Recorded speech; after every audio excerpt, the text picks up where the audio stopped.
嚟到龍年咯喎，咦？我知道紅爺咧，你係龍年嘅，你有冇啲咩想問下我哋卡卡師傅咧？好多嘢想問，我突然之間變咗問題少男。係啊，我想問一問卡卡師傅，龍年2026年嗰個財運係如何咧？哇，財運啊！咁首先講翻頭先啱啱都有少劇透俾你聽啦。咁啊，金貴呢粒星啦。咁啊，係啊，我咪解釋過俾你聽，好似以前古代叫錢罌啊嘛。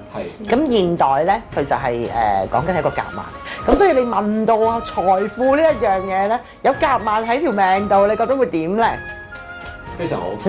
嗱，正財收入豐厚啦，係啦，而且咧積蓄啊，最緊要就係錢到，我哋就要守到財噶嘛，積蓄都有流到喺你自己嘅荷包度喎。金貴星，冇錯啦，而且咧投資眼光十分獨到。即係可能咧，以往嘅行業冇乜生意㗎啦，我而家轉行咁樣，咁你又轉一轉就轉到你好適合你嘅地方，亦都得來財富㗎喎。咁所以咧就今年好把握翻你自己嗰個嘅即係我哋嘅財運咯。跟住除咗你自己屬龍，都要俾啲屬龍嘅朋友都要講一講，即係佢哋都知道下啦。咁屬龍咧嘅朋友係有80分咁高分嘅。哇！係啦，咁啊上年啦，即係2025年啦嚇，比較會吃喝玩樂同埋迷失啲嘅，即係啊我開心過咁啊，好似轉個頭又唔知得到啲乜啦。咁但係去到2026年咧，就會你自己會發現因為屬龍嘅朋友咧，佢嗰個五行屬性係屬於濕土，咁啊都係濕土啦。咁啊好似我哋屬兔嘅朋友一樣嘅。咁佢個火星裏邊咧就會係有雙生之助咧，咁令到咧自己嗰個運勢會帶上嚟會比較強勁啦。另外紫微星裏邊亦都有象星啦，象星代表權力嘅。咁金貴呢個星咧代表住好似有個金嘅夾萬啦，咁令到咧你個領導能力，即係譬如你自己有啲新嘅 idea 或者帶領新嘅團隊啊，你去組合佢哋而衍生做財富呢一樣嘢咧，會係如魚得水，所以個財富嘅管理能力咧係會比以往更加強勁，事業咧就會比較出色好多噶啦。咁事業就因為咧有咁即係兩個比較好強勁嘅吉星上咗嚟嘅情況下咧，佢咧個權力咧就會帶咗上嚟啦，咁令到自己地位有提升啦，咁亦都會有掌管公司嘅能力啦，咁領導力咧就開始受人肯定。我諗相信早2年咧，自己領導啲乜嘢都好咧，硬係往往會遇少人嘅，因為上2年個問題就係咁，係啦。咁但係依家2026咧，你帶領啲乜嘢嘅團隊或者帶領啲新公司新方向個目標咧，都會係令到你自己達成目標啦、創業啦，甚至乎開拓新嘅市場都會成功嘅。咁我哋會翻去一個健康運啦，係啦。咁啊所有屬龍嘅朋友咧，呢一年裏邊咧嗰個 energy 好強勁，精力充沛啦，因為做咩都會特別順利啊嘛。咁所以人開心，自然個能力就會大㗎啦。但係咧都係要啦，通常我哋旺嘅生肖咧，都係因為活力過度而令到自己有疲勞嘅，係啦。咁留意翻自己都係要聽翻啲休息嘅作息嘅時間啦。咁另外健康方面啦，因為脾胃都係屬於濕熱嘅地方啊，咁就係咧記得排多啲汗。係啦，要排毒嘅，係啦。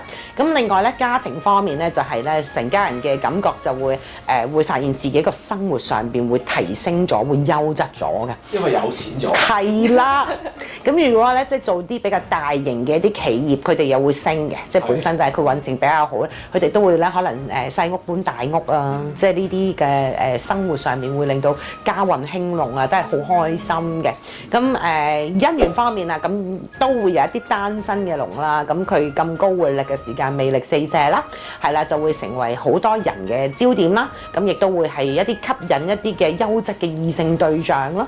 咁已婚嘅朋友咧，就係咧能夠成為伴侶嘅後盾嘅能力，即係可能妻子你老婆啦，譬如可能佢自己都係有啲嘢擔心啊，同佢傾，你都可以幫佢解決到嘅，即係互相喺度互相幫助嘅。咁好啦，我哋點樣咁好嘅生肖？咁我哋梗係要助旺佢嘅建議啦嚇。咁記得咧屬龍嘅朋友咧，就係屬雞嘅咧，就係一啲嘅合作性嘅一啲嘅策略上會比較緊密上嘅關係。我知道導演都係屬雞噶嘛，係啊，咁所以成就大事就一定要同導演傾一傾啦嚇，咁都能夠咧可以帶領好多貴人啦，令到團隊發起去嘅。即係方向方面咧，就係記得喺東南方啦，係啦。咁呢度咧就可以咧買一啲假嘅小石山。嚇，即係或者即係假嘅小石山，或者會擺一啲係泥，即係我哋叫做泥土性嘅一啲嘅植物啦，譬如可能我哋唔係就咁種普通嘅植物喎，因為屬兔咧就整到成個花園，而屬龍嘅朋友咧就係可能會擺啲假石山上面有啲嘅植物啦，咁樣樣啦，咁就會可以催旺你嗰個咧根基啊，即係你自己嗰個權力根基會更加強嘅。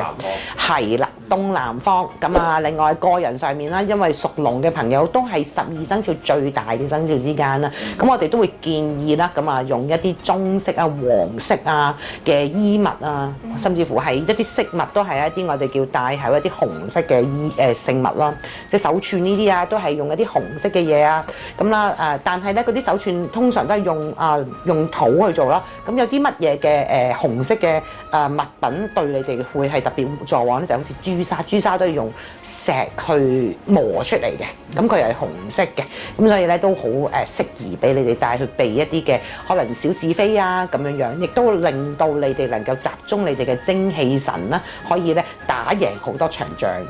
好啊，師傅，咁我又仲想去問下白色同埋金色係咪又係適合咧？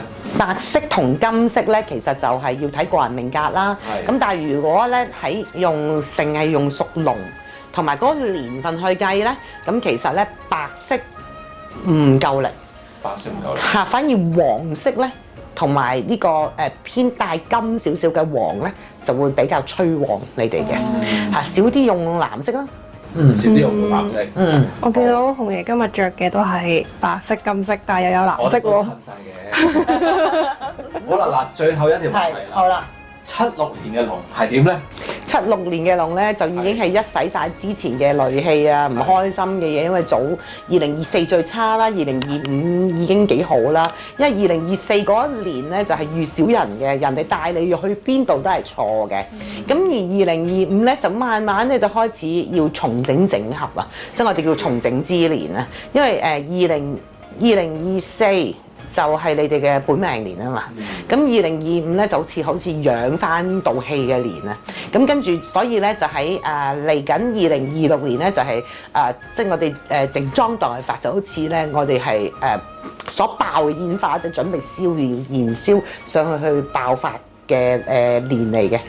可以講係叫咩咧？叫比極泰來係嘛？比極泰來可以咁話，不過比極泰來可能係佢哋咯。哦，係咩？屬虎，但係都係接近㗎啦。其實大家都係冇錯。都唔使特別問你點樣去翻身啦，係咪都應該？